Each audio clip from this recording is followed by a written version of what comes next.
pas de problème. Donc, effectivement, au niveau des objectifs du financement opérateur MS Santé, on est parti d'un constat effectivement, qui date pas d'hier, hein, mais qui a été mis en exergue par la phase de la vague 1 du financement Ségur à destination ou plutôt des éditeurs de logiciels métiers. C'est que, l'objectif, de s'interfacer avec des opérateurs MS Santé n'était pas aussi simple que ça. Effectivement, on a 340 opérateurs dans l'espace de confiance, un peu plus même maintenant, et potentiellement, il y a 340 manières de s'interfacer pour un logiciel métier. De la même manière, un opérateur, on recense une centaine de logiciels métiers qui ont pour l'instant, je crois même plus aussi, qui ont candidaté Ségur. Il y a 100 façons de s'interfacer avec des logiciels métiers. Donc au total, 340 fois 100, il y a 340 fois 100 potentielles interfaces imaginables pour MS Santé. Et donc, l'idée, c'est qu'on avait déjà commencé à le faire un petit peu en publiant les interfaces Mailies.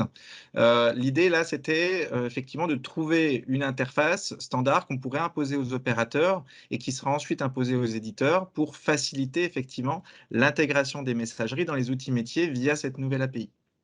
Le deuxième constat qu'on avait pu faire, c'est aussi que on a beaucoup d'indicateurs, comme vous pouvez sans doute le constater dans les rapports mensuels qu'on envoie. On a même fait évoluer, la prochaine mise à jour va intégrer les pharmacies, le médico-social et les usagers. Mais effectivement, sur le, entre guillemets, «le contenu des messages», ce qui se passe dans l'espace de confiance, on est un peu limité. Par exemple, on ne sait pas dire s'il y a des documents structurés ou non, etc. Donc l'idée, c'est que, là, on puisse, intégrer aussi la remontée d'indicateurs sur l'ENS et la structuration des données. Je ne sais pas si on fait un focus par la suite, mais en tous les cas, on rassure, évidemment tout de suite les opérateurs. L'idée n'est pas là d'aller lire les messages, hein. On n'est pas dans une introduction de lecture et d'interprétation des messages qui seront envoyés. C'est évidemment, un sujet de structuration de l'entête du message qui va permettre de définir s'il y a une présence de l'INS. C'est pas, on ne demande pas l'INS, hein, on demande la présence, oui, non.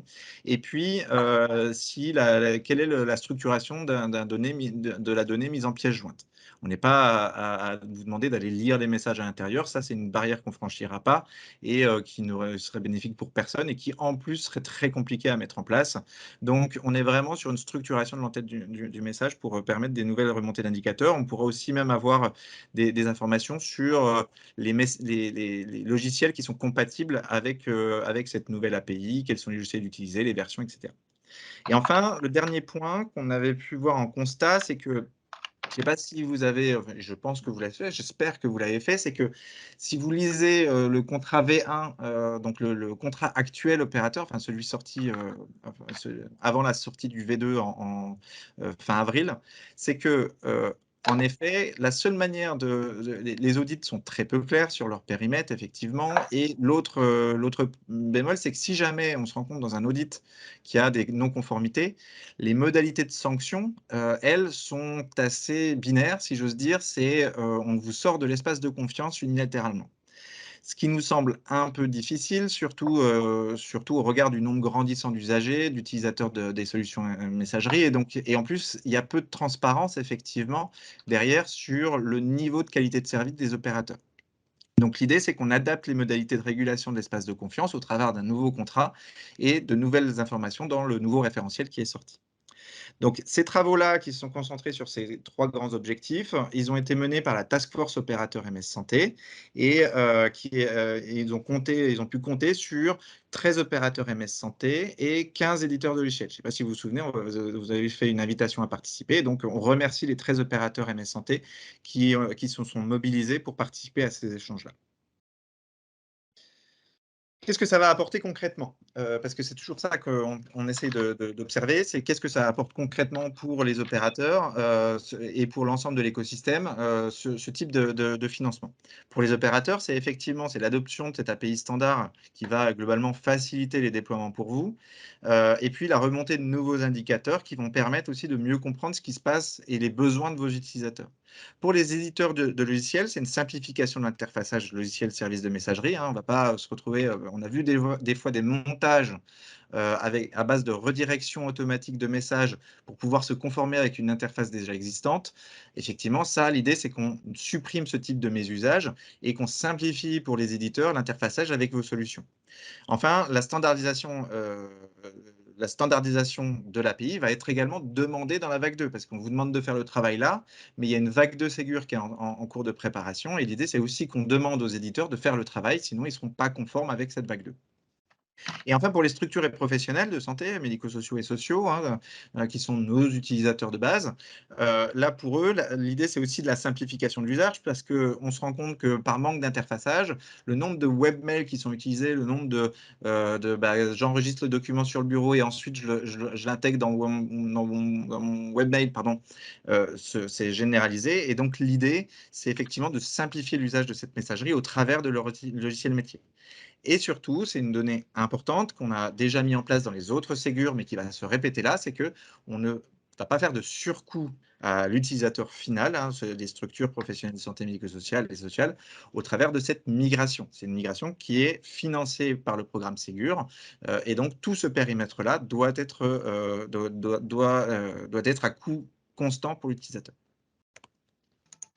On a travaillé et là, je pense que je pourrais donner la parole justement à Olivier ensuite, mais on a travaillé sur le périmètre effectivement que couvre ce financement-là. On a travaillé avec les opérateurs et on s'est rendu compte qu'il y avait il y avait une structure de coûts qui se généralisait. C'était qu'effectivement, il y a la mise en œuvre des exigences du référentiel d'exigence minimale, hein, REM, vous le verrez souvent, ce terme-là. Donc, à savoir l'API MSS et puis les indicateurs. Un coût de déploiement, évidemment, parce que ce soit pour des opérateurs, je dirais en propre, comme dans des établissements de santé, il y a un coût de déploiement au sein de leur structure, mais il y a également des coûts de déploiement pour tous les opérateurs tiers qui doivent déployer ça au sein de l'ensemble de leur parc. Et puis, il y a la maintenance corrective, effectivement, qui est un périmètre, sur le périmètre couvert par le DSR. Donc, en gros, les deux grands aspects qui sont l'API pour les logiciels professionnels de santé et les indicateurs.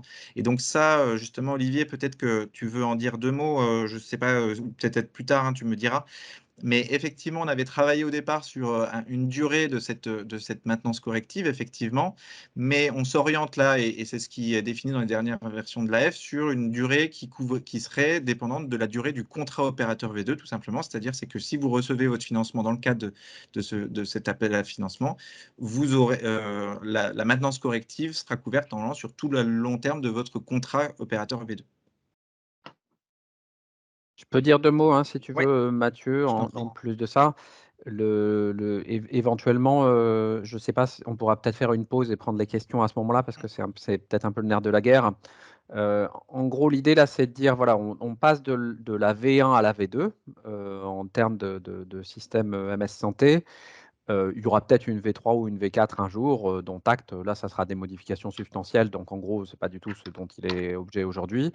Par contre, il y a clairement une marche à sauter entre la V1 et la V2 et donc nous, ce qu'on vient financer, c'est cette marche, et on vient la financer, en fait, autant de temps que ce contrat V2, il court. Donc si jamais demain, il y a une modification de contrat, bon, bah, on rentrera dans un autre monde.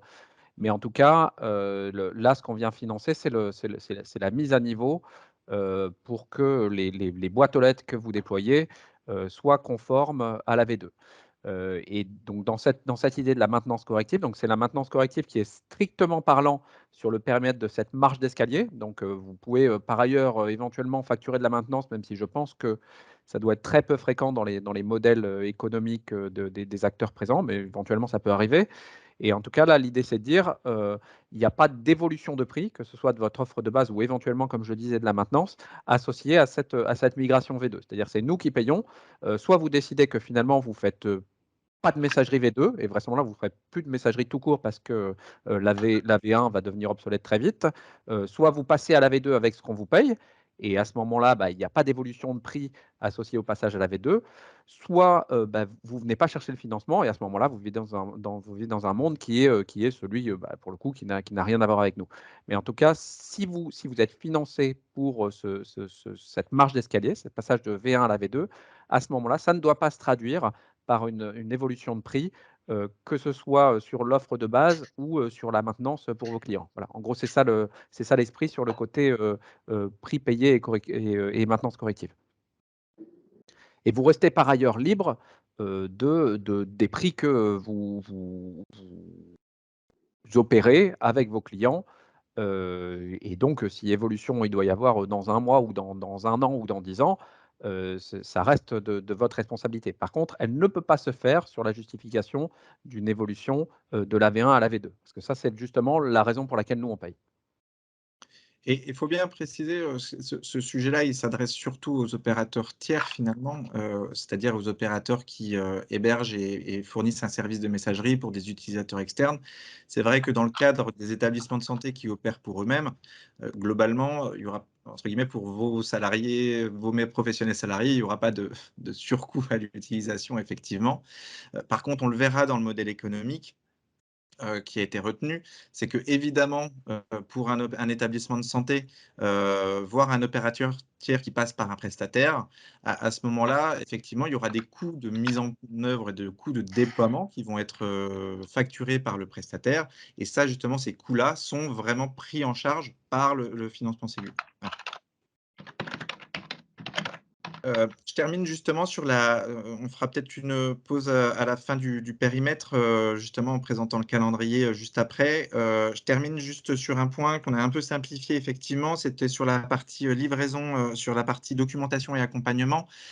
Globalement, on demande, la fourniture de la documentation associée à votre, API. Alors normalement, elle est très, très proche de la documentation qu'on fournit, mais si jamais il y a des particularités, notamment sur, les adresses, sur les adresses de connexion, sur les ports à utiliser, ce genre de configuration-là et qui serait nécessaire à connaître par les éditeurs qui souhaitent s'interfacer avec vos solutions. Alors à ce moment-là, effectivement, il faut bien sûr fournir cette documentation et il est demandé aussi dans la prestation, c'est que nous, on fera le maximum pour documenter, pour faire des webinaires auprès des éditeurs. On est en train de construire là, le référentiel 2 qui va contenir l'API LPS. Mais évidemment, si jamais il y a des questions qui sont formulées par les éditeurs pour s'interfacer avec vos solutions, évidemment, il faudra aussi pouvoir les accompagner. Et donc, on souhaite financer ça dans le cadre de l'accompagnement et dans le cadre du déploiement de la nouvelle solution. Un mot sur le calendrier général et on pourra faire une première pause question. Donc le calendrier général, comme vous l'avez vu en avril, on a publié le contrat opérateur V2. On reviendra sur son contenu, Mike pourra revenir sur son contenu ensuite et le référentiel 1.5 qui contient justement les éléments techniques concernant l'API LPS. Donc, normalement, vous avez déjà pu prendre connaissance de ce document et nous, on vous conseille de déjà commencer à travailler dessus parce que de toute façon, on le verra, même s'il y a ce financement et que vous vous dites que vous n'avez pas volonté à avoir ce financement-là, il faut savoir que vous êtes quand même engagé au regard du contrat V1, voire du contrat V2 si vous avez entamé les démarches de signature, à respecter le référentiel. Donc, avec ou sans financement, le référentiel, il est dû pour vos utilisateurs et pour rester dans l'espace de confiance. On fera des audits courant 2023 également pour s'assurer que les opérateurs, qu'ils soient financés ou non, aient bien respecté ce référentiel-là. Donc on vous invite d'ores et déjà à regarder pour vous mettre en conformité. Il y a donc là, c'est un peu sous réserve de signature de l'arrêté, hein. Effectivement, comme vous le savez, on est dans une période électorale avec des constitutions de cabinets, effectivement et donc, pour être totalement transparent, en fait, l'appel à financement est sanctionné ou en tout cas est mis en place, via un arrêté qui est signé par le ministre ou en tout cas, par le ministère et donc comme on est dans une période électorale là, on n'a pas encore de date précise sur le lancement du financement SONS MS Santé. Petit point sur la partie SONS, je ne l'ai peut-être pas précisé pour les opérateurs, mais SONS, ça veut dire système ouvert et non sélectif, et c'est un point très très important à bien comprendre dans le cadre des financements qui sont associés. Système ouvert, ça veut dire que tout acteur qui souhaite bénéficier du financement pourrait le faire, sous réserve qu'il remplisse les conditions. Donc, c'est-à-dire avoir un contrat V2, avoir développé les interfaces et avoir prouvé qu'il a fait les interfaces, bref, qu'il a répondu aux exigences qui sont données dans le cadre de cet appel à financement-là. Donc, si jamais on a un acteur qui n'est pas encore opérateur et qui souhaite le devenir là et qu'il arrive à avoir cette signature à temps, il pourra bénéficier du financement. Et ensuite, le non sélectif, ça veut dire que tout acteur il n'y a pas de dossier de candidature, de sélection, etc. C'est-à-dire que tout acteur qui remplit les exigences telles qu'on les a définies pourra bénéficier du financement et donc sans sélection. Voilà. Et donc, cette ouverture-là, elle est suspendue à la construction du cabinet. Et on est en train de regarder effectivement, là, avec la DNS, quand est-ce que ça pourrait intervenir. Et en tous les cas, on travaille sur la dernière version de l'appel à financement dans ce contexte-là. Et donc, le calendrier pourrait être amené à être évolué en fonction de ça. Mais si jamais il y a des retards trop importants, évidemment, on fera des actions en termes de temps derrière pour vous laisser le temps de répondre à l'appel à financement. Mathieu, Ouais. juste pour que tout le monde comprenne, donc là, dans les personnes qui sont autour du call, un certain nombre d'entre vous ont participé à ces travaux-là de concertation. On aurait aimé que ça sorte plus tôt, les dispositifs. Bon, déjà, on a eu pas mal d'itérations entre nous. Maintenant, en fait, pour que vous compreniez bien, donc tout texte en fait doit être validé puisque signé par le ministre, et donc il nous faut un cabinet. Aujourd'hui, on n'a pas encore le cabinet et le responsable du numérique au cabinet, donc il va falloir probablement qu'on lui fasse probablement un premier rendez-vous pour lui expliquer qui on est, etc. Puis ensuite qu'on lui envoie les textes, qu'il les valide et que derrière, ça soit publié dans nos tambouilles internes là. Donc tout ça pour dire que nous, on va rester optimiste. Normalement, en juin, ça reste encore réaliste. Et comme l'a dit Mathieu, si vraiment il y a un décalage qui n'est pas souhaitable et pas souhaité là, bon, bah, on adaptera. Mais que vous compreniez que nous, en fait, on est un peu coincé là depuis quelques semaines déjà par le calendrier électoral, je dirais. Eh ben, merci pour la précision, Olivier. Et puis, de toute façon, on fera des communications régulières sur ce sujet-là. Donc, si on passe toujours en juin 2022, et là, c'est aussi toujours sous réserve d'avancement, c'est qu'on a l'ouverture du guichet de référencement et de la plateforme de test ANS. On présentera un peu plus en détail ce qu'est le référencement, mais pour certains opérateurs ce qu'on appelle des développeurs, il faudra passer par un guichet de référencement et ils pourront s'appuyer sur la plateforme de test ANS, qui est en fait un outil qu'on met à disposition des opérateurs pour tester leurs solutions et savoir s'ils sont bien conformes. En tout cas, c'est une solution qui permet d'être en labo, hein, de bien tester que l'outil répond bien aux besoins. Et donc ça, on a prévu de l'ouvrir en juin 2022, sauf si Mike, tu me dis l'inverse, c'est que c'est retardé, mais ce serait bien qu'au moins la plateforme de test soit toujours OK, quoi.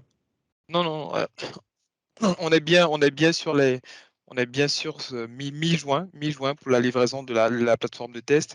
Je peux en dire 2 mots d'ailleurs, tu l'as déjà bien décrite. Alors, il s'agit, d'environnements qui seront situés dans l'espace de confiance de test. Donc je fais un petit rappel là pour dire parce que je sais que, ce sujet n'est pas connu de tout notre écosystème. Il y a bien un espace de confiance de test, hein, où tout opérateur déjà présent en espace de confiance de production peut s'inscrire, peut intégrer cet espace de confiance de test pour justement faire ses développements.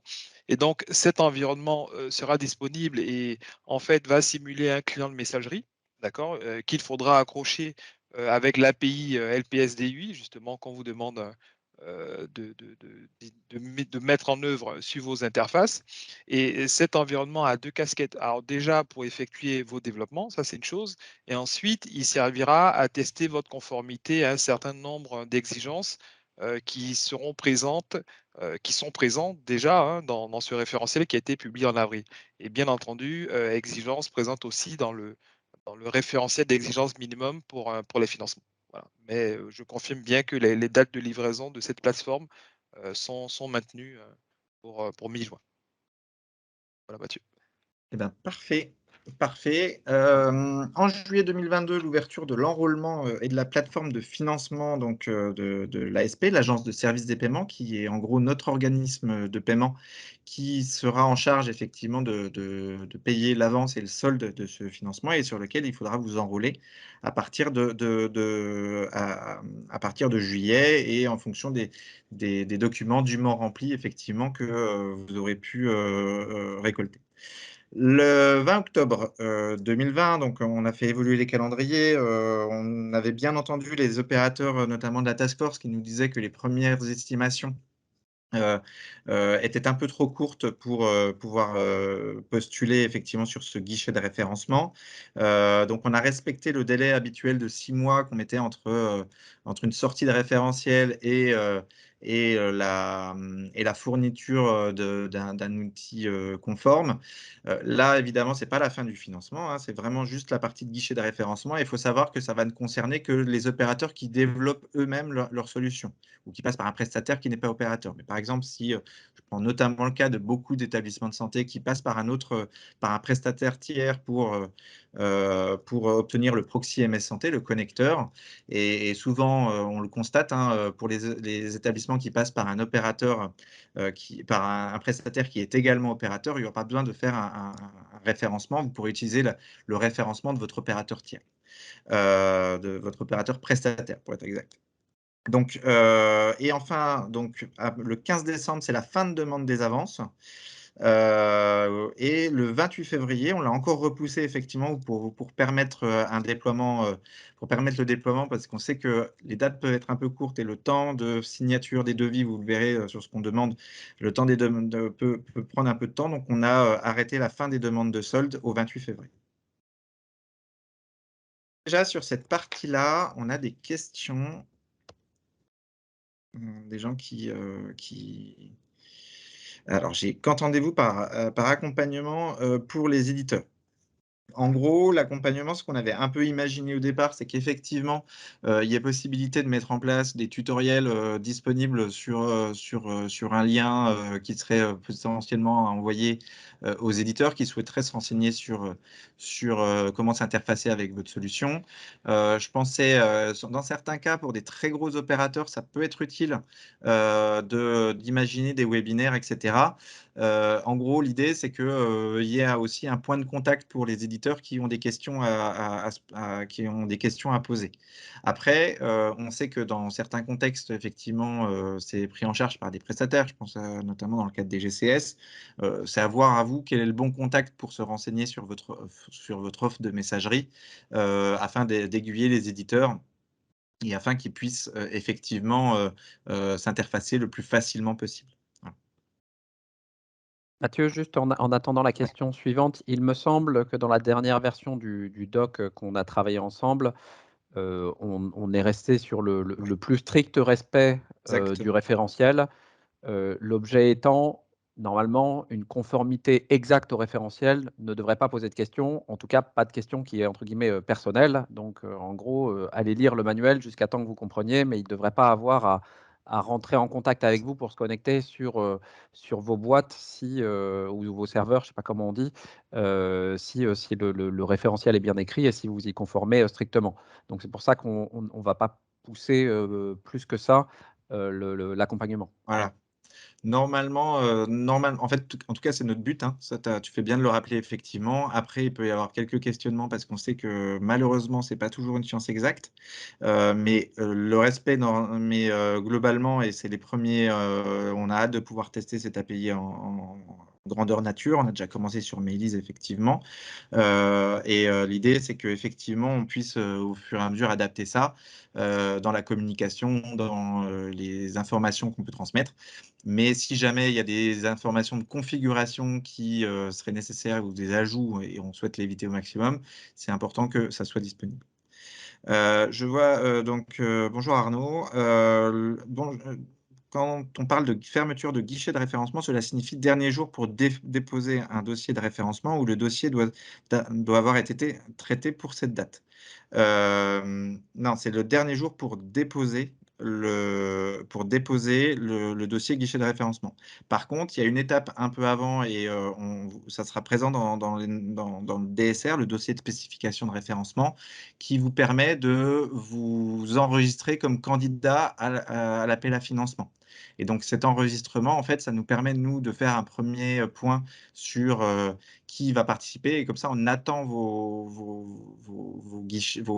dossiers de référencement le plus vite possible. Et puis, comme ça, on anticipe un peu et c'est pas on découvre l'information le jour du 20 octobre.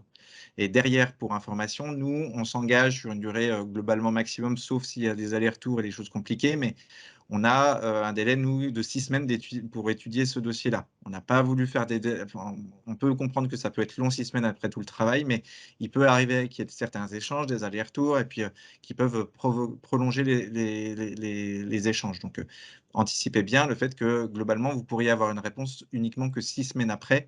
Donc, il faut l'anticiper sur les autres choses. Donc, mais on a mis le 20 octobre, effectivement, dans ce respect-là. Quel délai pour le versement de l'avance et solde après dépôt des demandes auprès de l'ASP? L'ASP, alors on reviendra sur les modalités de financement juste après, hein, mais je réponds à la question tout de suite. C'est que l'ASP se dit prête en gros, ils nous disent que c'est 5-8 jours, mais il faut quand même estimer peut-être plus de semaines. À savoir qu'en plus, on va tomber sur le 15 décembre pour l'avance, pour les dates, les derniers dossiers. Donc si jamais, donc là, il faut imaginer qu'il y a aussi des périodes scolaires. Donc en gros, on est sur une durée annoncée de 5-8 jours, mais c'est potentiellement supérieur en fonction des congés, en fonction aussi de la charge, si jamais tout le monde arrive en même temps. Et pour information aussi, on y reviendra après, mais au moment de l'avance, entre guillemets, on peut financer tout de suite parce que le montant est fixe de l'avance. Par contre, au niveau du montant du solde, ça sera dépendant du nombre de boîtes déclarées à la date de fin du financement, donc à la date de fermeture du guichet. Et donc, les financements n'interviendront qu'après cette date-là. Donc, nous, on vous conseille d'arriver le plus tôt possible, mais en fait, mais aussi, on vous déconseille d'arriver tout à la fin, parce que globalement, arriver tout à la fin ou tout au début ne changera rien au montant que vous percevrez. Ça vous donne peut-être plus de temps pour déployer, mais ça ne changera pas le montant du financement. Justement, ouais, comme il y a pas mal de questions là-dessus, enfin, comme ça, on va pouvoir ensuite enchaîner sur les modalités de financement. Mike, je te laisse la parole sur les exigences techniques. Oui, parfait.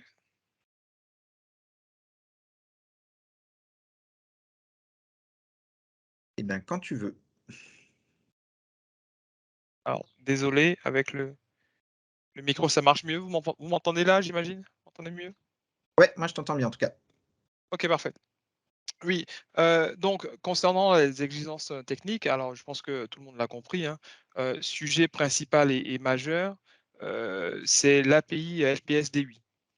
Donc, ça a été, le sujet principal produit par, la fameuse task force opérateur MS Santé, nos différents ateliers. Je pense qu'il y a un bon nombre, d'entre vous, qui ont participé à ces échanges, hein, lors de nos ateliers et donc, sans vouloir rentrer dans les détails, on a plus de la moitié de nos exigences produites, sur ce référentiel, publié fin avril qui concerne l'API standard, donc les protocoles de connexion, la structuration, justement des différents moyens d'authentification.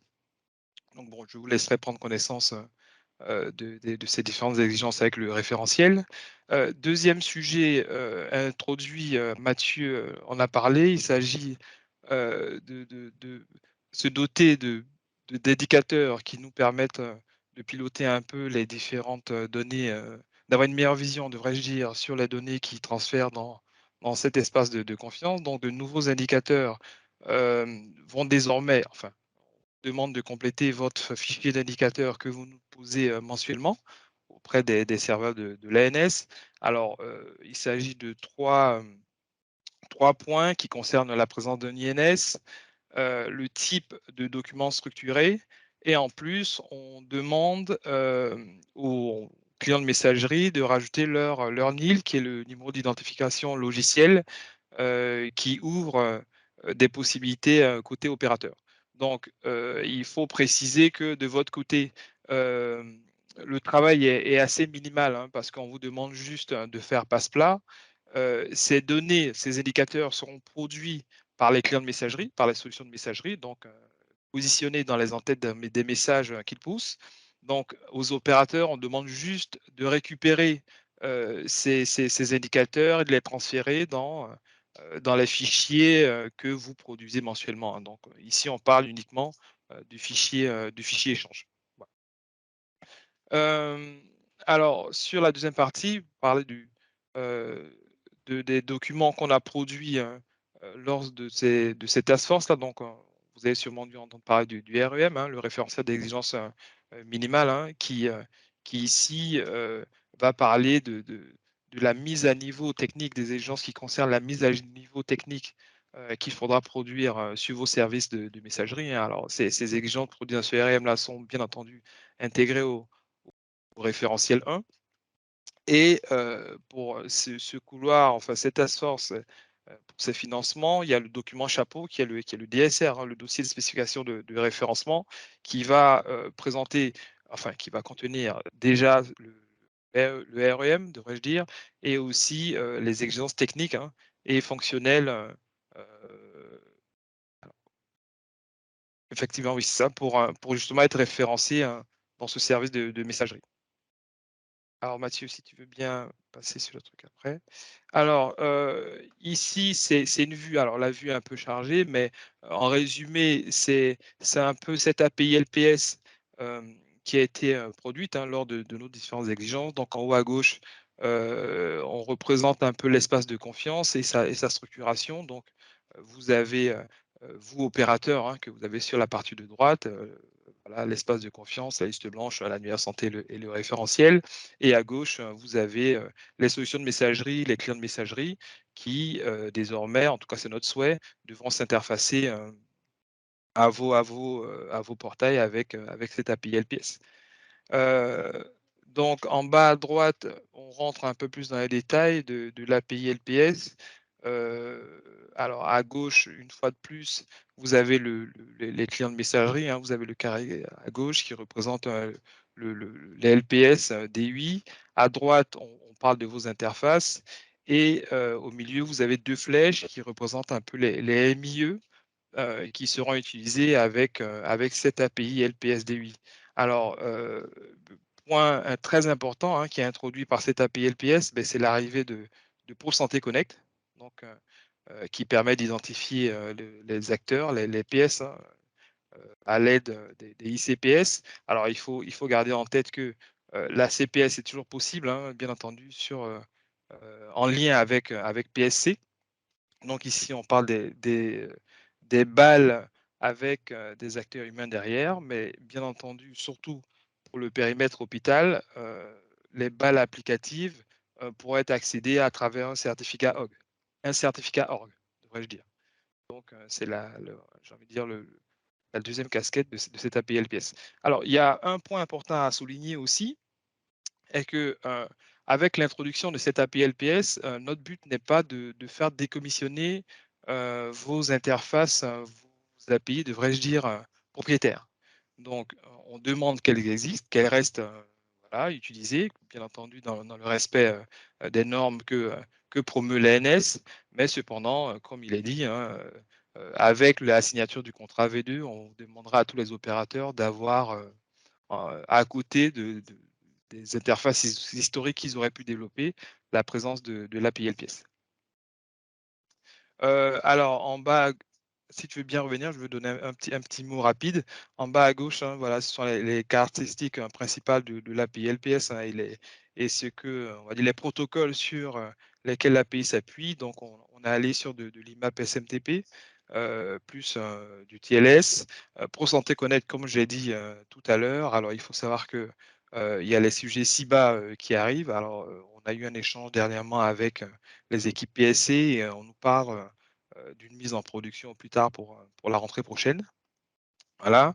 Et pour les balles applicatives, comme j'ai pu le dire lorsque je commentais le schéma, ben, les certificats de structure, hein, les certificats org, serviront à identifier les personnes morales sur ces balles-là à travers l'API.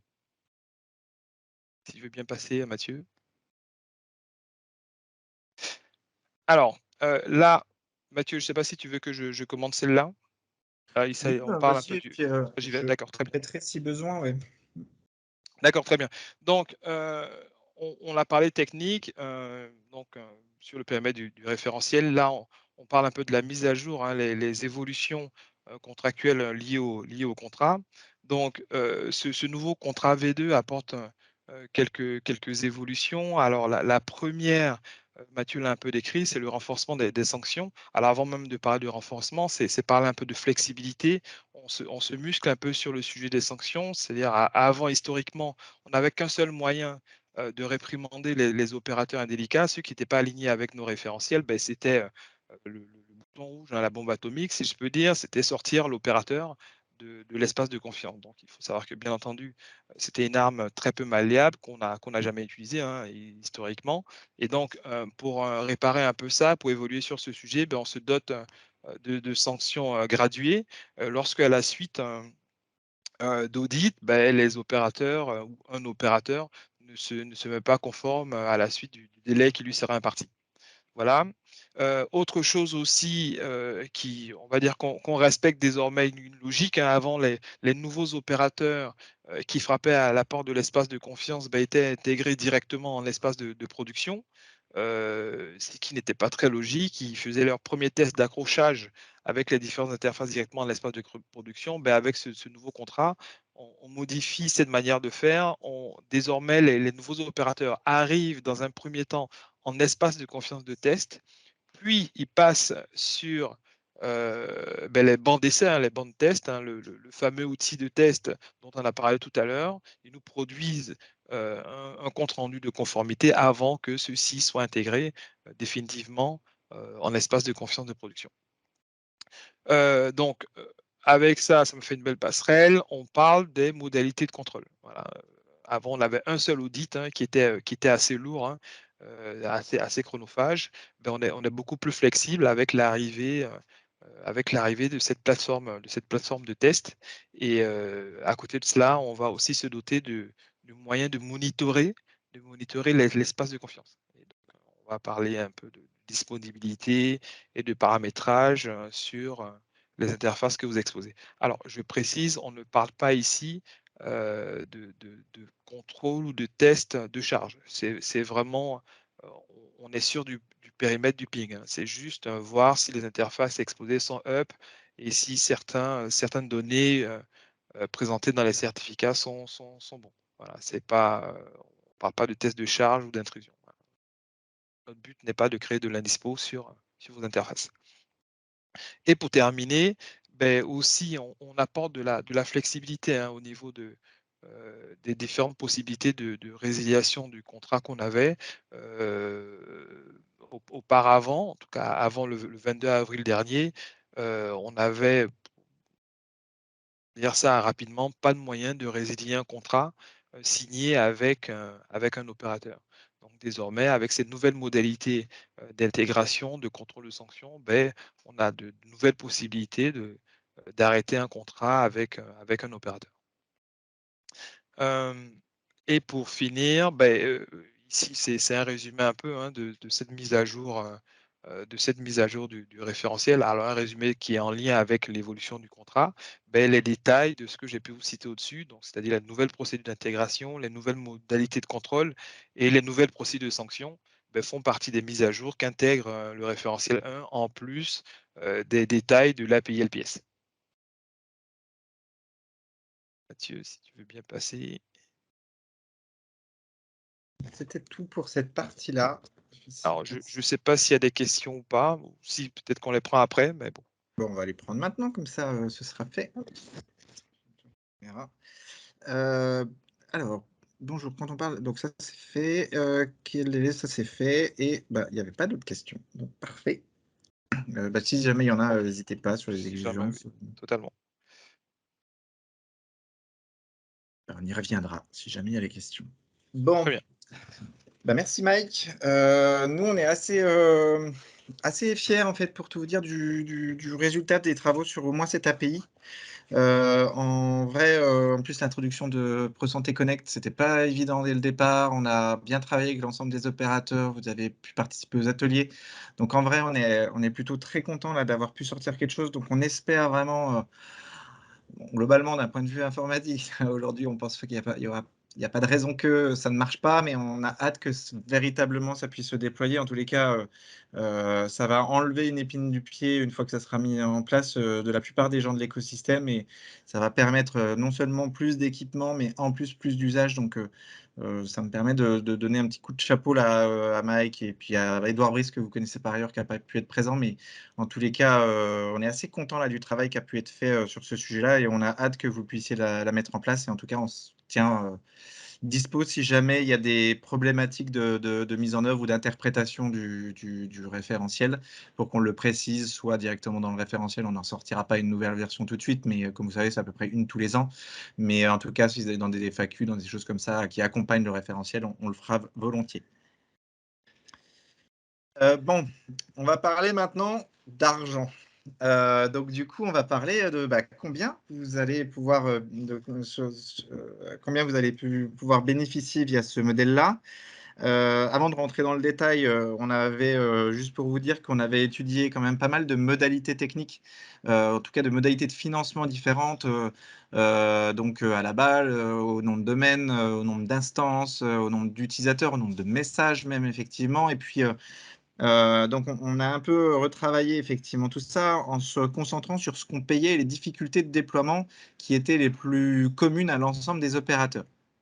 Ce qu'on paye, c'est effectivement la mise à niveau des boîtes aux lettres, quelles qu'elles soient, n'importe quelle boîte dans l'espace de confiance, pour que chacun des utilisateurs d'une boîte, qui soit plutôt émetteur ou plutôt récepteur, puisse bénéficier de cette mise à jour. L'autre élément, c'est qu'effectivement, on a des opérateurs qui font des déploiements plutôt au nom de domaine et d'autres qui sont plutôt à la boîte.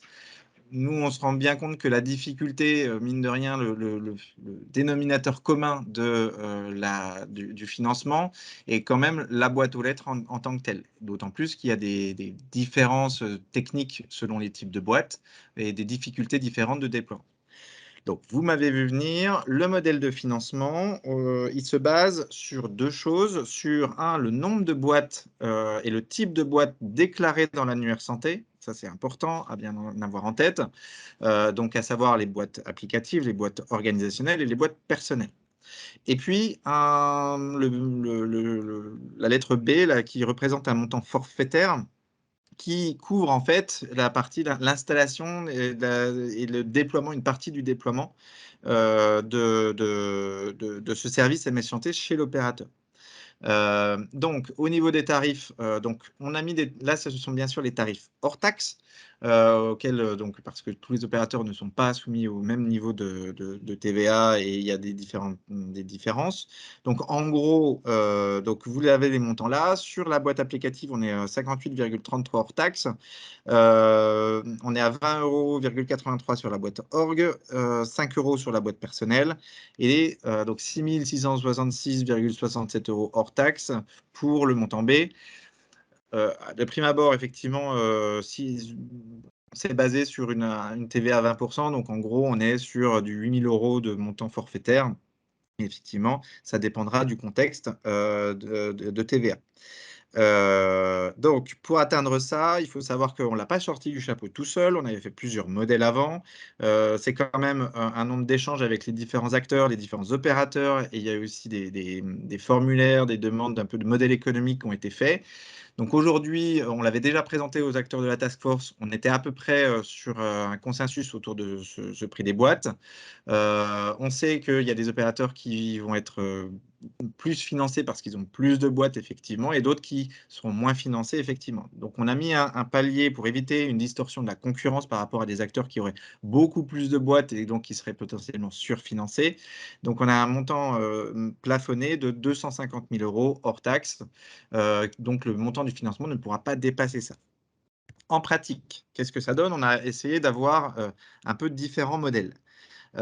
Et donc, ça nous permet d'introduire un des sujets qui est fondamental à bien comprendre pour ce financement-là, et on y reviendra encore après, et c'est une définition qu'on souhaite vous partager, que vous puissiez bien intégrer, c'est qu'on a distingué deux types d'opérateurs. On a des opérateurs acheteurs qui achètent le connecteur MS Santé, le proxy, auprès d'un autre opérateur prestataire. C'est important que l'autre opérateur soit opérateur également. Et des opérateurs développeurs, c'est-à-dire des opérateurs qui développent eux-mêmes et fournissent eux-mêmes ou pour d'autres opérateurs le connecteur MS Santé notamment. Et à titre d'exemple, par exemple, on peut imaginer effectivement des acteurs qui passent par un prestataire, c'est des cas un peu particuliers, mais des prestataires qui ne seraient pas opérateurs. Alors l'opérateur qui passe par ce prestataire-là est un opérateur développeur. Notamment, je vois dans les établissements de santé, la plupart du temps, vous passez par un autre opérateur, un opérateur prestataire, et donc dans ce cadre-là, vous êtes bien opérateur acheteur. Ça a des différences au niveau du référencement. Vous allez voir ça après dans les différentes modalités, mais il faut savoir que l'opérateur développeur devra passer par le guichet de référencement. On en compte une dizaine dans l'espace de confiance aujourd'hui, donc il y aura une dizaine qui devront passer par le guichet de référencement. Et les opérateurs acheteurs devront attendre que leur opérateur prestataire ait passé le guichet de référencement pour pouvoir lancer les commandes à partir d'un devis. Bref, on y reviendra juste après. Mais si on regarde dans les cas pratiques, on a le cas A d'un opérateur, d'un très gros opérateur qui donc a 700 balles applicatives, 5000 balles organisationnelles et 40 000 balles personnelles. Cet opérateur-là, il va dépasser effectivement le plafond et donc il ne touchera que 250 000 € hors taxe. On va ensuite être un opérateur dans la moyenne, effectivement, qui est plutôt orienté sur des acteurs libéraux, mais qui a quand même des balles applicatives, certaines balles organisationnelles et 15 000 balles personnelles. Donc on est à hauteur de 86 000 € hors taxe. Et enfin, on va être plutôt sur un établissement de santé, alors type CHU quand même, parce qu'on a 900 boîtes personnelles, 100 boîtes organisationnelles et puis une boîte applicative, la boîte centrale qui envoie tous les messages pour le DPI. Et donc, on est sur un montant hors taxe de 13 000 €. Donc ce montant-là, il est divisé en deux. Effectivement, il y a la partie de l'avance qui est sur 8 000 € et le reste sur le déploiement qui est à hauteur du nombre de boîtes, de la multiplication du nombre de boîtes. Au niveau du calendrier, c'est là qu'on va rentrer effectivement dans le détail des différentes étapes selon le type d'acteur. C'est que on va rentrer dans le détail au fur et à mesure de vos questions, hein. On a essayé de faire une première approche relativement simple et au fur et à mesure, on fera des webinaires de plus en plus complètes, etc. Et puis si jamais, on pourra totalement en discuter de manière bilatérale. Donc aujourd'hui, on est effectivement début juin. Il y a déjà la première étape essentielle pour pouvoir soit se référencer, soit s'enrôler auprès de l'Agence des services de paiement, c'est de signer le nouveau contrat opérateur avec l'ANS. Donc ça, vous pouvez d'ores et déjà le faire. Il est sur le site internet et on attend vos signatures. Et donc, on contresignera aussi. On sera particulièrement attentif dans cette période où les délais sont relativement courts et on fera notre maximum pour répondre le plus vite possible. La deuxième étape, là, ça concerne uniquement les opérateurs développeurs. Donc, comme je vous l'ai dit, il y a une dizaine de solutions, solutions MS Santé ou de connecteurs MS Santé en France. Et donc, l'idée, c'est de se référencer sur la plateforme de référencement de l'ANS. Donc, vous avez fait vos tests sur la plateforme de test MS Santé. Normalement, vous avez un rapport de conformité qui vous sera fourni par cette plateforme de test. Et donc, ensuite, il faut vous présenter au guichet. N'hésitez pas, dès le départ, à candidater parce qu'on a fait une phase justement, vous trouverez tous ces éléments-là dans le DSR, mais on a mis une petite phase aussi pour vous déclarer candidat, pour créer le dossier un peu en amont de phase sans attendre que vous ayez fini les développements. Donc, vous pourrez candidater dès le départ et ensuite, effectivement, vous pourrez soumettre les preuves et les scénarios de conformité qui vous seront demandés. La troisième étape, donc le début de la troisième étape, et ça concerne tout le monde, c'est l'enrôlement auprès de l'ASP et l'envoi des justificatifs nécessaires au paiement de l'avance. Je ne sais pas si, donc en gros, sur les nécessaires pour l'enrôlement auprès de l'ASP, ils sont relativement clairs. C'est que pour un opérateur développeur, il faut évidemment donner son contrat V2, son rapport de référencement, son attestation de référencement, son numéro de référencement, et vous pouvez vous enrôler et tout de suite demander l'avance. Pour les opérateurs acheteurs, Dans ce cadre-là, et ça sera bien défini c'est bien défini dans l'appel à financement et ça sera bien défini aussi dans tous les autres éléments que l'on va vous soumettre par la suite, c'est que l'opérateur acheteur, eh bien, il va devoir récupérer le numéro de référencement de son opérateur prestataire, l'attestation également. Et ce qui va être important, c'est que l'opérateur prestataire fournisse aussi soit un devis signé, soit un bon de commande pour la mise à niveau de son service de messagerie. Parce que comme ça montre que vous avez bien fait les démarches auprès de votre opérateur prestataire pour disposer de la dernière version du connecteur qui permet l'API et qui permet en gros les exigences de conformité qui sont demandées pour le financement. Donc un bon de commande ou un devis signé comportant les éléments qui sont demandés. Donc, une fois que vous avez fait ça, donc l'ASP se répondra, donc comme je vous le disais, ça peut être une dizaine de jours. Ça, je ne peux pas m'engager pour l'ASP, c'est à peu près dédié, mais c'est relativement rapide, surtout qu'on est sur des dossiers, notamment sur l'avance, qui ne sont pas ultra complexes. Une fois que vous avez reçu l'avance, je crois que c'est après le paiement de l'avance, vous pouvez ressolliciter l'ASP. Là, si vous n'avez plus besoin de l'ANS, ou sauf si vous avez des questions intermédiaires en termes d'accompagnement, mais vous pouvez ressolliciter l'ASP en soumettant les preuves de déploiement. Il y a un des éléments qu'on demandera aussi à l'enrôlement et qui est important, c'est en gros, donc ça c'est la phase encore, l'étape 3 que j'ai oublié de mentionner, c'est en gros le nombre de boîtes actuelles et le nombre de boîtes estimées à la fin du financement. Pourquoi c'est important? Parce que quand on va arriver à l'envoi des justificatifs nécessaires au paiement du solde, à ce moment-là, donc vous allez fournir tous les éléments et à la fin de cette période-là, nous, on va regarder les boîtes qui sont déclarées dans l'annuaire. Alors évidemment, on tient à vous le prévenir tout de suite, c'est que on peut imaginer des surdéclarations de boîtes dans l'annuaire. Nous, on a demandé à ça parce que justement, on voulait améliorer les déclarations dans l'annuaire. Il y a encore beaucoup d'opérateurs qui ne déclarent pas bien leurs boîtes dans l'annuaire, donc on voulait améliorer ça. Mais l'idée, c'est que ce n'aille pas dans un effet inverse, dans le sens où si jamais il y a des surdéclarations de boîtes dans l'annuaire pour répondre aux besoins du financement, alors l'ANS se réserve le droit de vous demander des justificatifs de validation de ces boîtes-là. Et si jamais on se rend compte qu'il y a des déclarations abusives, c'est tout le financement qui peut être mis en question, y compris le remboursement de l'avance. Donc, il faut être très attentif à ça. On ne fait pas ça pour surfinancer, on fait ça pour améliorer l'écosystème. Et la plupart des échanges qu'on a avec les opérateurs se passent plutôt bien et on sait que vous allez sans doute jouer le jeu, etc. Par contre, si jamais on se rend compte qu'il y a des surdéclarations par rapport aux autres années qu'on a pu constater, on a fait quelques études, mais s'il y a des surdéclarations, à ce moment-là, on reviendra vous voir pour vous demander des comptes. C'est pour ça que vous demandez l'estimation du nombre de boîtes à laquelle vous pensez arriver à la fin du financement. Ça nous permet d'anticiper ça. C'est que si vous aviez déjà prévu de déclarer plein de boîtes parce que vous aviez des retours, des erreurs, des choses qui n'étaient pas encore bien déclarées, comme ça, nous, ça nous permet d'anticiper et puis on peut en parler et valider les éléments sans retarder le déclenchement du financement. Et donc, pour l'envoi des justificatifs, ce qui va se passer, c'est que pour les opérateurs développeurs, on va vous demander capture, pour tous les opérateurs d'ailleurs, on va demander une petite capture d'écran, en tout cas d'un résultat de test qui va être fait en local, parce qu'on sait que certains opérateurs, notamment en établissement de santé, ne peuvent pas exposer les ports, leur réseau privé à l'extérieur, donc c'est compliqué de faire une API en tout cas de faire une API test qui pourra valider ça. Donc on va demander des tests en local et des résultats de tests en local.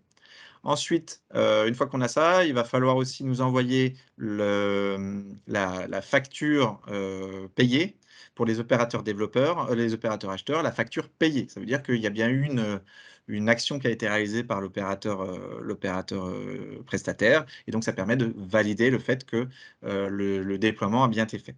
Les derniers éléments, ce qu'on demande, et normalement, comme on le disait tout à l'heure, elle se réduira elle se réduira au regard de la documentation que l'ANS va proposer, mais c'est effectivement toute la documentation qui est nécessaire à la bonne compréhension de votre API ou des surcouches que vous auriez pu mettre en place. Voilà. Donc en soi, donc si je récapitule pour l'enrôlement, donc pour les opérateurs développeurs, il y a un référencement. avec dépôt des preuves de conformité, et puis période de candidature, dépôt des preuves de conformité, attestation de référencement et numéro de référencement, et ensuite enrôlement pour l'ensemble des opérateurs auprès de l'ASP, qui effectivement, donc est pour les opérateurs acheteurs, il y a cette notion de bon de commande ou de devis signé supplémentaire qui est apporté. Et pour tous les opérateurs, c'est l'attestation de référencement, etc., plus les boîtes, les boîtes estimées. Et en résumé, pour l'étape 4, c'est les validations du déploiement, le devis, la facture signée, etc. Et puis, à partir donc, du 28 février, nous, on arrête le décompte des boîtes et on l'envoie à l'ASP pour qu'elle puisse vous financer le solde. Voilà. Est-ce que déjà là-dessus, il y a des questions? Je vois qu'ils sont approchés. Est-ce que la date limite de mise en conformité avec le référentiel reste toujours fixée à décembre? Ça, oui, effectivement. Donc, en tous les cas, on est sur une date plus longue que d'habitude, hein. On est sur 8 mois par rapport aux 6 qu'on donnait d'habitude. Ça vous donne le temps de travail dessus. Mais pour les opérateurs acheteurs, développeurs, il faut effectivement avoir fait le travail avant le 20 octobre.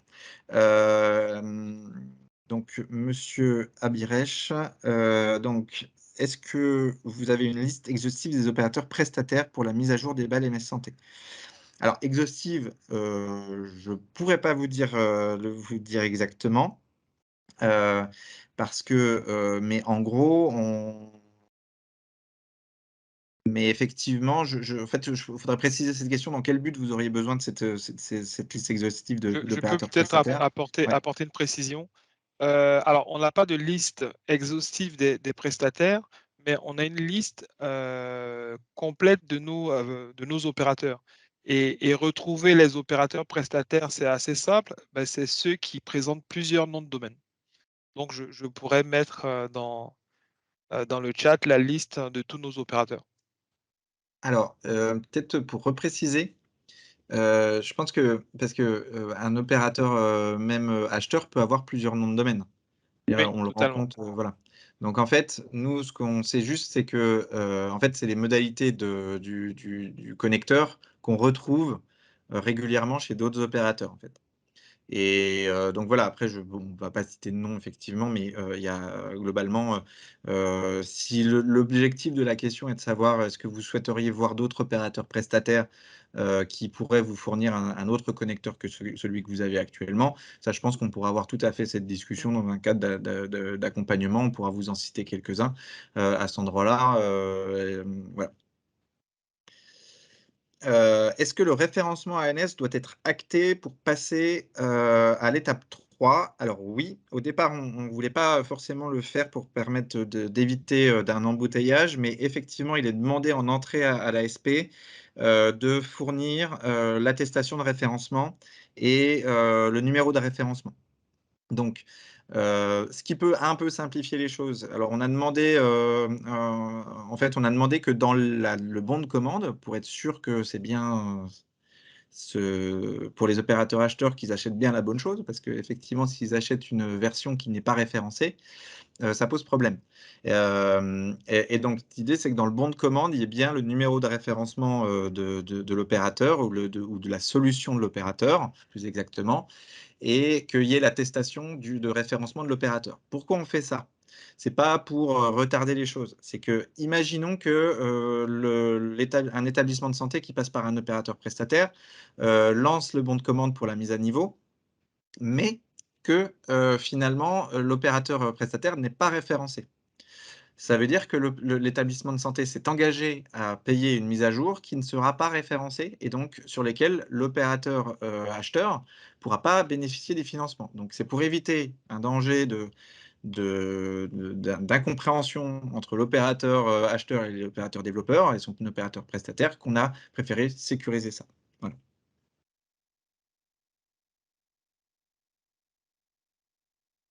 Bon, bah, j'ai l'impression que ça a répondu à la question. Est-ce qu'il y en a d'autres avant qu'on passe à la suite et fin?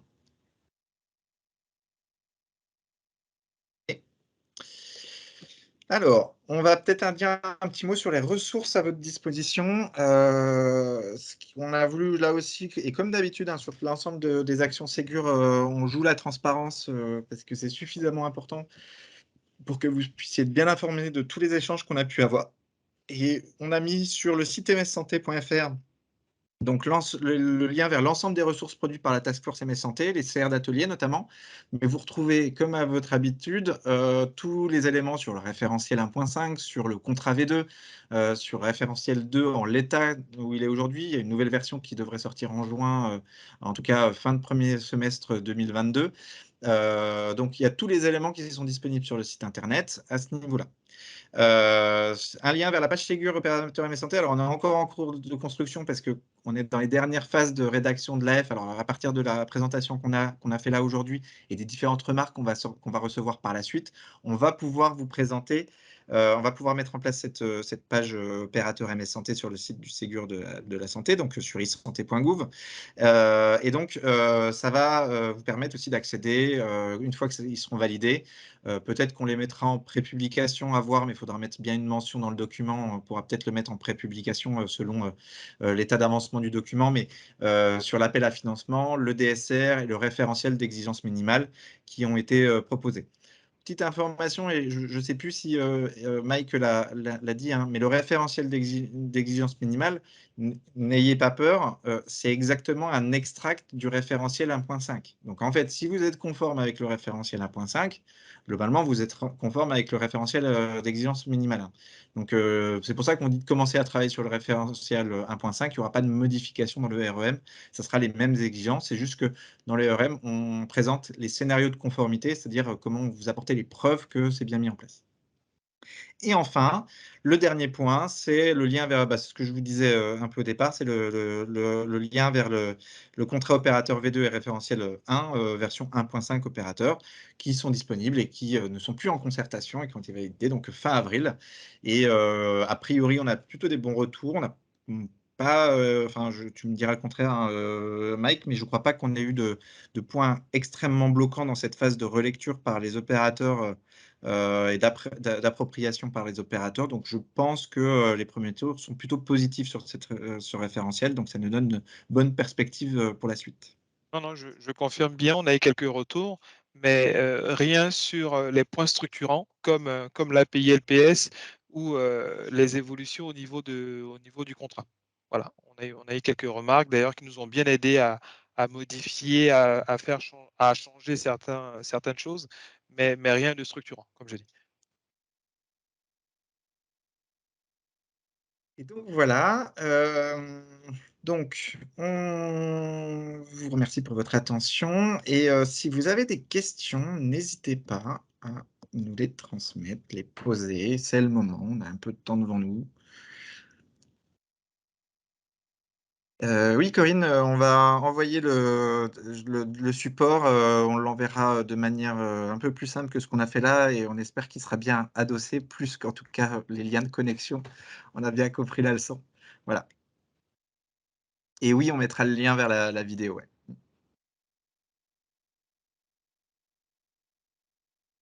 Bon, ben, en tous les cas, s'il y a d'autres questions qui surviennent, n'hésitez pas à contacter Mike ou moi ou Edouard. Je me permets un petit mot parce que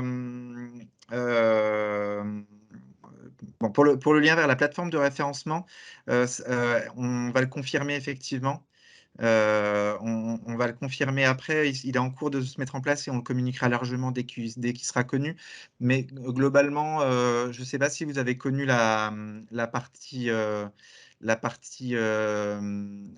référencement Ségur Vague 1, mais c'est pareil, ça sera sur ans.win.io et on le communiquera largement pour que vous puissiez vous connecter. Bah oui, Sylvain, bonjour Sylvain d'ailleurs, merci d'être là. Et puis, bah oui, on pourra organiser de toute façon, en plus, c'est plutôt un établissement avec plusieurs autres établissements, effectivement, donc on pourra échanger sur ce sujet-là dès que possible. Ouais. tout cas, je pense qu'avec Mike et Edouard et Lara, qui, pour info, je vous présente également Lara, qui a rejoint l'équipe MS Santé là et qui pourra vous accompagner aussi pour travailler là-dessus.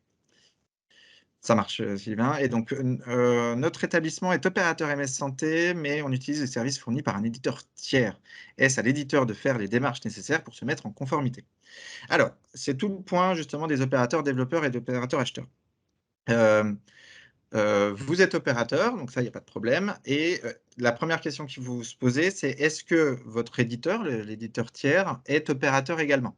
À savoir, est-ce que le service, le connecteur MS Santé, à savoir là où il va y avoir les modifications faites pour mettre en place la nouvelle API, par exemple, mais entre autres, à ce moment-là, il faut s'interroger si c'est un autre opérateur. Et donc, votre opérateur tiers, lui, ce qu'il va faire, si jamais c'est un autre opérateur, donc un opérateur prestataire, un opérateur développeur, lui, ce qu'il va faire, c'est qu'il va se référencer, il va revenir vers vous, il va vous dire, bon, bah, il faut que je mette en conformité, voilà mon attestation de référencement, mon numéro de référencement. Globalement, le travail à faire, le coût pour mettre en conformité votre système, il est de temps. Donc, vous passez bon de commande. Ce sera une négociation entre lui et vous, hein. Les deux sont au courant vous êtes tous les deux au courant des montants qui seront associés. Donc, nous, on ne s'implique pas effectivement dans la relation contractuelle. Ça sera une négociation à avoir, hein. Et donc, il viendra vers vous pour vous dire, bah, il faut vous mettre à jour à cet endroit-là. Donc, il va vous fournir tout ce qu'il faut.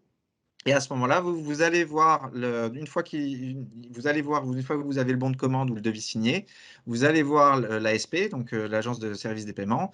Vous fournissez tous les documents, l'enrôlement, etc., pour que vous puissiez bénéficier de l'avance. Et rebelote pour la partie déploiement. Donc, votre opérateur prestataire aura fait le travail de déploiement et vous aidera, je pense, à apporter les preuves nécessaires à avoir le solde. Et donc, une fois que vous avez tous ces éléments-là, vous allez voir l'ASP et vous obtenez les financements. Pourquoi on est comme ça? Parce que c'est vraiment vous l'opérateur, hein, c'est pas l'opérateur tiers qui bénéficie des financements, c'est bien vous l'opérateur central. Donc c'est à vous de faire les démarches auprès de l'ASP. C'est votre numéro SIRET, c'est votre RIB, c'est votre responsabilité d'aller voir l'ASP. Par contre, tous les sujets de référencement et de garantir la conformité du système en tant que tel, c'est bien sûr l'opérateur tiers. Après, il doit faire son déploiement en accord avec vous et vous devez travailler avec lui de la même manière que vous faites une montée de version à chaque fois qu'il y a des sorties des référentiels. Ça ne change pas. Par contre, c'est juste l'opérateur acheteur développeur va au guichet de référencement ANS, l'opérateur acheteur va à l'ASP. Et un opérateur développeur aussi va à l'ASP, mais en tant qu'opérateur acheteur, vous aurez surtout en échange l'ANS pour la partie signature du contrat et l'ASP pour la partie enrôlement et demande de solde et d'avance. Voilà. J'espère que ça répond à votre question. Et... Allez, est-ce qu'on a une dernière question avant de se quitter? Et bien, dans tous les cas, on fournira le support, l'enregistrement de la réunion, et puis on revient vers vous très vite avec d'autres webinaires, avec l'ensemble des acteurs, notamment les éditeurs, etc., pour continuer cette communication. Et puis, je profite juste de 2 minutes avant que vous nous quittiez tous pour vous annoncer que de mon côté, alors bien sûr, il y a l'équipe MS Santé qui reste en place, mais que je quitte mon poste à la fin de cette semaine.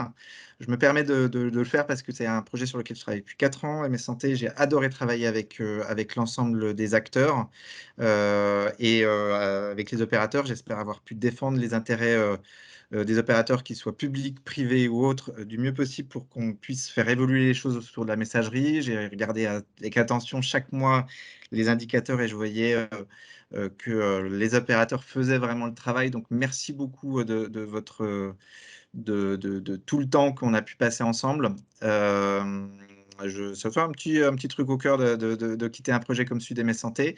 Vous êtes entre de bonnes mains avec Edouard pour le sujet pour le sujet